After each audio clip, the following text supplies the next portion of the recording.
নমস্কার। আজকের এই ভিডিওতে আমি আপনাদের পঞ্চতন্ত্র থেকে একটা গল্প বলবো। আসুন তাহলে শুরু করা যাক। এক ছিল রাজা। রাজা আদর করে পুষেছিলেন একটা বানর।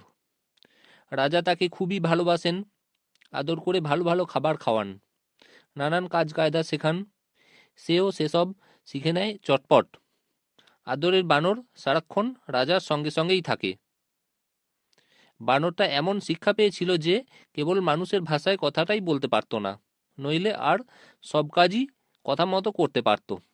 রাজাও বিশ্বাস করে তাকে দিয়ে নানা কাজ করাতেন। একদিন রাজা দুপুরে খাটে শুয়ে ঘুমোচ্ছেন। বানর পাশে বসে তাকে পাখার হাওয়া করছে। এমন সময় রাজার বুকের ওপর এসে বসল এক মাছি। বানর সঙ্গে সঙ্গে পাখা দিয়ে মাছিটাকে তাড়িয়ে দিল। কিন্তু মাছি কি সহজে যায়? ঘুরে ফিরে আবার এসে বসে রাজার গায়ে।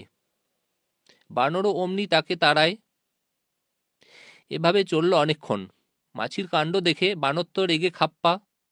মাছিটাকে জব্দ করবার জন্য সে এবারে পাখা ফেলে রেখে রাজার তরোয়ালটা হাতে তুলে নিল।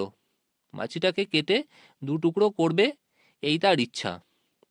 তারপর মাছিটা যেই আরেকবার এসে রাজার গলায় এসে বসেছে, অমনি ধাই করে দিল তরোয়ালের এক কোপ। মাছি তো বনবন করে উড়ে পালালো, কিন্তু ধারালো তরোয়ালের কোপে রাজার ধর থেকে মুন্ড আলাদা হয়ে গেল।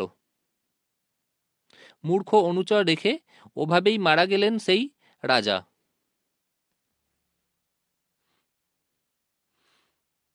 আমার গল্প এখানেই শেষ হলো। কেমন লাগলো অবশ্যই কমেন্ট করে জানাবেন। ভালো লাগলে আমার চ্যানেল সাবস্ক্রাইব করে নেবেন। দেখা হবে পরের ভিডিওতে।